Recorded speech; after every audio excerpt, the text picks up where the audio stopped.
اعوذ باللہ من الشیطان الرجیم بسم اللہ الرحمن الرحیم الذین یؤمنون بالغیب ویقیمون الصلاة ومما رزقناهم ينفقون والذین یؤمنون بما انزل الیک وما انزل من قبلک وبالآخرة هم يوقنون اولئک علی ھدی من ربهم واولئک هم المفلحون۔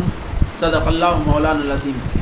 اللہ تعالیٰ ارشاد فرماتے ہیں کہ جو غیب پر ایمان لاتے ہیں اور جو نماز قائم کرتے ہیں اور ہم نے جو کچھ انہیں رزق عطا کیا ہے اس میں سے خرچ کرتے ہیں، اور جو ایمان لاتے ہیں جو کچھ آپ پر اتارا گیا اس پر، اور جو آپ سے پہلے اتارا گیا اس پر بھی ایمان لاتے ہیں، اور جو آخرت کا یقین کرتے ہیں، یہی لوگ اصل ہدایت پر ہیں اور یہی کامیابی سے ہمکنار ہوں گے۔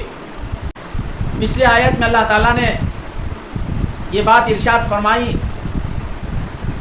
کہ یہ کتاب متقیوں کے لیے ہدایت ہے۔ اس کے بعد اللہ تعالیٰ نے مذکورہ آیات میں متقیوں کی خوبیاں اور ان کی صفات بیان فرمائی۔ متقی تمام منہیات اور ممنوعات سے رکے اور تمام حسنات کو انجام دے۔ تعالیٰ نے مذکور آیات میں متقیوں کی خوبی بیان فرمائی۔ پہلی بات فرمائی کہ الذین یؤمنون بالغیب، کہ جو غیب پر ایمان لاتے ہیں۔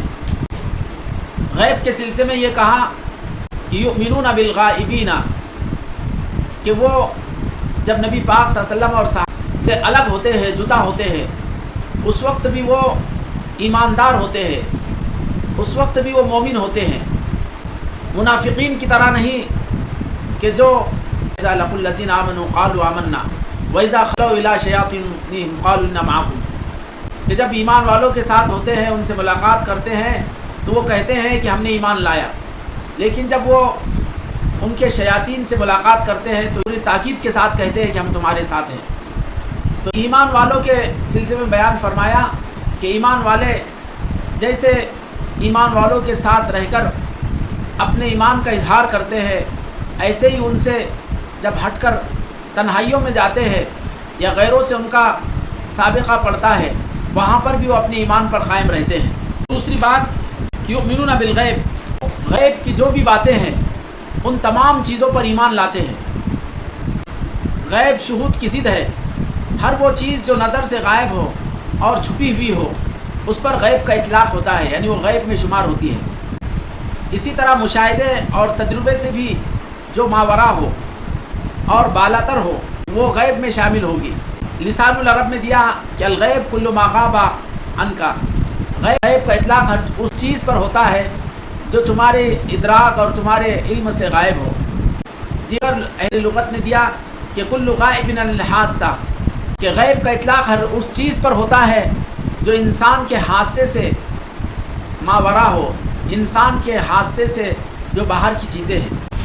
غیب سے اہل علم نے ہر وہ چیز مراد لی جو عقل اور حواس سے ماورا ہو اور جس کی اطلاع حضرات انبیاء علیہ السلام کے واسطے سے حاصل ہوئی ہو، جیسے فرشتوں کے بارے میں، جنت کی حوروں کے بارے میں، قیامت کے سلسلے میں اور جہنم کے سلسلے میں، یوم حساب، قیامت کے سلسلے میں، یہ تمام چیزیں غیب میں شامل ہیں۔ تو اللہ تعالیٰ نے فرمایا کہ یؤمنون بالغیب، کہ وہ غیب پر ایمان لاتے ہیں۔ غیب کی اصطلاحی تعریف یہ کی ہے خبر رسول کو بغیر مشاہدے کے محض رسول صلی اللہ علیہ وسلم کے اعتماد پر یقینی طور سے مان لینے کا نام ایمان ہے۔ آمن یؤمن، ایمان کہتے تصدیق کرنے کو یا مان لینے کو۔ یؤمنون بالغیب، جو غیب کی تصدیق کرتے ہیں۔ ایمان کے سلسلے میں تفصیلات آئی ہیں، اہل علم حضرات نے ایمان کی تفصیل یا ایمان کی وضاحت کچھ اس طرح کی ہے کہ ایمان تصدیق بالجنان، اقرار باللسان و اعمال بالارکان، کہ ایمان نام ہے دل سے مان لینے، زبان سے اقرار کرنے اور اپنے اعضاء سے اس کا اظہار کرنے کا۔ ایمان اپنے دل سے غیب کی جن چیزوں اور جن عقائد پر ایمان لانے کا مطالبہ کیا اس پر ایمان لانا، زبان سے اس کا اقرار کرنا اور عمل سے اس کا اظہار کرنا، ان تین چیزوں کے مجموعے کو ایمان کہا گیا ہے۔ خلاصہ سب کا یہی ہے کہ ایمان دل میں اس کی صداقت ہو، دل میں اس کی سچائی ہو، عملی طور پر اس کا ثبوت ہو۔ تو یہ متقین کی سب سے پہلی خوبی بیان فرمائے کہ الذین یؤمنون بالغیب، کہ جو غیب پر ایمان لاتے ہیں. غیب پر ایمان لانا دین کا مغز ہے یا ایمان کی روح ہے. یہ مان لینا کہ اس کائنات حصی سے اور بھی کچھ چیزیں ماورا ہے اور اس مادی دنیا کے علاوہ بھی کوئی اور دنیا ہے، یہ ایمان بالغیب میں یہ تمام چیزیں شامل ہوگی. ایمان غیب ہی کے نتیجے میں انسان حیوانات کے دائرے سے نکل کر انسان کے اصل مقام اور مرتبے تک پہنچتا ہے. اگر انسان کے اندر یہ ایمان بالغیب نہیں ہے اس کا شمار ایک حیوان سے زیادہ نہیں ہوگا. انسان علم غیب کے سفر کے نتیجے ہی میں پوری کائنات کی صحیح شکل اور اس کی حیثیت اور مقصد سے واقف کار ہو سکتا ہے. وہ اپنی اور پوری کائنات کی حقیقت کو ایمان بالغیب کے نتیجے ہی میں پا سکتا ہے. غیب پر ایمان نہیں ہے تو پھر وہ ایک حیوان ہے. والذین یقیمون الصلاۃ، اور جو نماز قائم کرتے ہیں. تعدیل ارکانها وحفظها من ان یقع فی خلل، کہ نماز کے اقامت میں پہلی بات یہ ہے کہ نماز کے ارکان اور اس کے تمام اجزاء کی صحیح شکل کے ساتھ اس کی ادائیگی، اس کے تمام ارکان کو صحیح طور پر ادا کرنا اور ان کے اندر کسی طرح کا کوئی خلل نہ ہو. اس کے آداب، اس کے فرائض، اس کے سنن، اس کے مستحبات ہر ایک کو مکمل طور پر ادا کرنا. یہ اقامہ صلاۃ میں اہل علم نے پہلی بات بتلائی ہے. دوسری بات یہ بتلائی کہ المداومۃ علیہا، کہ اقامہ صلاۃ کا معنی ہے اس کی حفاظت اور اس کی پابندی کرنا. جیسا کہ دوسرے کہ اللہ نے فرمایا والذین هم علی صلواتہم یحافظون، کہ جو اپنے نمازوں کی حفاظت کرتے ہیں. یہ دوسری خوبی بتلائی. جبکہ تیسری توجیہ کی گئی ہے اقامہ صلاۃ کا مطلب یہ ہے کہ نماز کی ادائیگی کے لیے پورے طور پر نماز کے لیے آدمی یکسو ہو جائے، پورے نشاط اور پورے تندہی کے ساتھ نماز ادا کرے.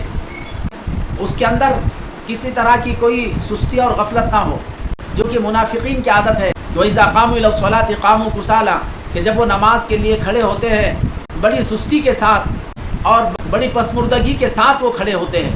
تو یہ منافقین کی صفت ہے کہ سستی اور غفلت کے ساتھ نماز کے لیے کھڑے ہوئے. ایمان والوں کی شان یہ ہے کہ وہ پوری تندہی کے ساتھ، نشاط اور چستی کے ساتھ اور استحضار قلبی کے ساتھ نماز کے لیے کھڑے ہو. تو یہ تیسری بات بتلائی گئی نماز اقامہ صلاۃ کے سلسلے میں. خلاصہ یہ ہے اقامہ صلاۃ میں یہ بات آئے گی کہ نماز کو اس کے پورے جو آداب ہے، اس کے فرائض، اس کے واجبات، اس کی سنتیں، اس کے مستحبات، اس کے ساتھ نماز ادا کی جائے. ایسے ہی پابندی اور مداومت کے ساتھ نماز کی ادائیگی ہو. نیز پورے تندہی اور ثابت قدمی اور ہوش مندی کے ساتھ نماز ہو. غفلت اور سستی اور بوجھ سمجھ کر نماز قائم نہ ہو. ایسے اقامت صلاۃ میں بھی آئے گا کہ جماعت کے ساتھ اہتمام سے نماز ادا کی جائے. اور ظاہر ہے کہ جماعت کے ساتھ نماز کا ادائیگی کے لیے پھر خود اپنی نماز کے ساتھ ساتھ دوسروں کی نماز کے بھی قائم کرنے کی فکر اس میں شامل ہوگی. کیونکہ جب تک دوسرے لوگ اس کے لیے تیار نہیں ہوں گے وہ جماعت کے ساتھ ادائیگی کا تصور نہیں ہو سکتا ہے.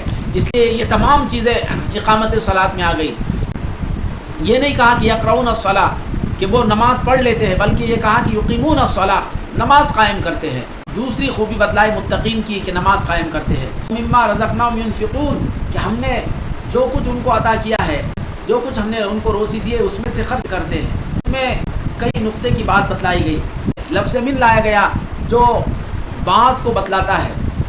مطلب یہ ہے کہ ہم نے جو انہیں روزی دی ہے اس میں سے کچھ خرچ کرتے ہیں. اللہ تعالیٰ نے قرآن پاک میں ان لوگوں کی مذمت فرمائی ہے کہ جو مکمل طور پر اپنے ہاتھ باندھ کر رکھتے ہیں، یعنی راہ خدا میں بالکل ہی خرچ نہیں کرتے.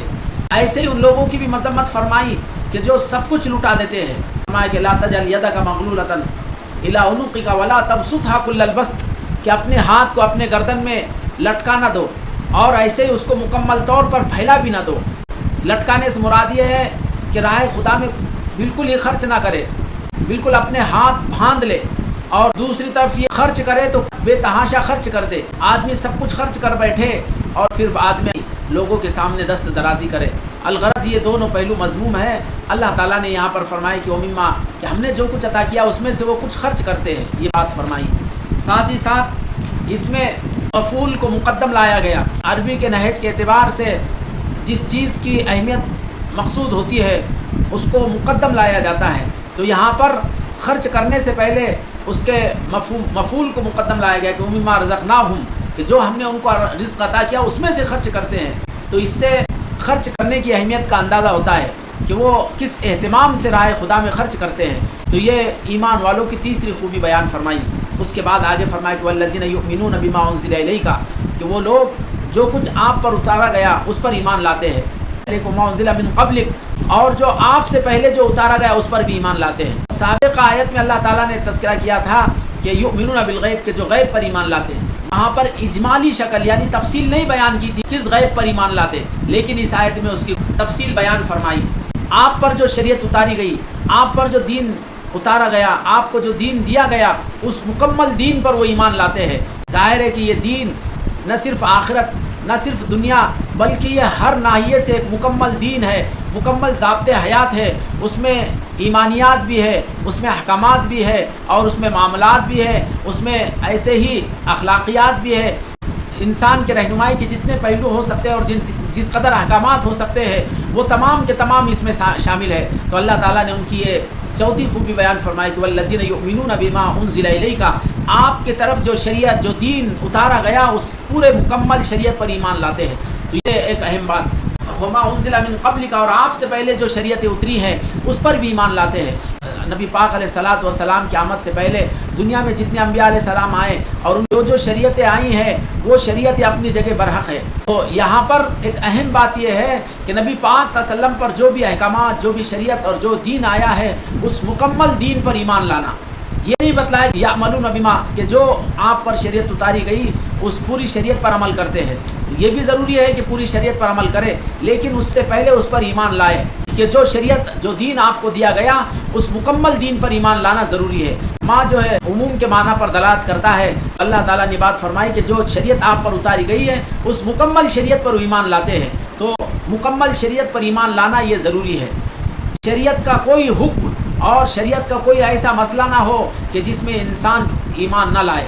اگر ایسا ہوگا تو اس کا ایمان ناقص رہے گا، ادھورا رہے گا. اگر مکمل دین پر ایمان لاتا ہے لیکن اس کے کسی حکم کے سلسلے میں انسان کو تذبذب ہے، اس کے سلسلے میں خلش ہے، تو ایسے شخص کا ایمان مردود ہوگا. مکمل دین پر ایمان لایا لیکن اس کے تقدیر پر ایمان نہیں لایا، ایسا ایمان مردود. ایسے مکمل شریعت پر ایمان لایا لیکن نعوذ باللہ قرآن پاک کی حقانیت کا انکار کیا، اس کا یہ ایمان مردود. ایسے مکمل دین پر ایمان لایا، مکمل شریعت پر ایمان لایا لیکن نبی پاک صلی اللہ علیہ وسلم کے کسی ایک ایسے عمل پر جو انسانیت کے لیے اسوہ قرار دیا گیا اس کے ماننے سے انکار کیا، تو ایسے شخص کا دین مردود ہوگا. خلاصہ یہ ہے کہ نبی پاک صلی اللہ علیہ وسلم پر جو شریعت اتری ہے اس کے مکمل احکامات پر ایمان لانا یہ ایمان کا تقاضا ہے، یہ دین کا تقاضا ہے. اور دوسرے وما انزل من قبلک، آپ سے پہلے جو بھی شریعتیں آئی ہیں اس پر بھی ایمان لانا، کیونکہ جو بھی نبی آیا ہے اللہ کی طرف سے آیا ہے اور اس کی اطاعت اور اس کو سچ ماننا ضروری ہے. جو بھی شریعتیں جو بھی دین آپ سے پہلے آئے ہیں، دنیا میں جو مذاہب آئے ہیں انبیاء علیہ السلام کے توسط سے واسطے سے وہ اپنی جگہ برحق ہیں، تو اس پر ایمان لانا ضروری ہے. اللہ کی چھٹی وبالآخرۃ هم یوقنون، کہ جو آخرت پر یقین کرتے ہیں. اس دنیا کی زندگی کے بعد جو زندگی آنے والی ہے اس پر آخرت کا اطلاق ہوتا ہے. وللآخرۃ خیر لک من الاولی، کہ آخرت تمہارے لیے دنیا سے بہتر ہے. یہ دنیا کی زندگی کو پہلی زندگی اور اس کے بالمقابل موت کے بعد جو زندگی ہے اس کو آخرت کہا گیا. تو ایمان والوں کی خوبی بیان فرمائی وبالآخرۃ هم یوقنون، کہ جو آخرت پر یقین کرتے ہیں.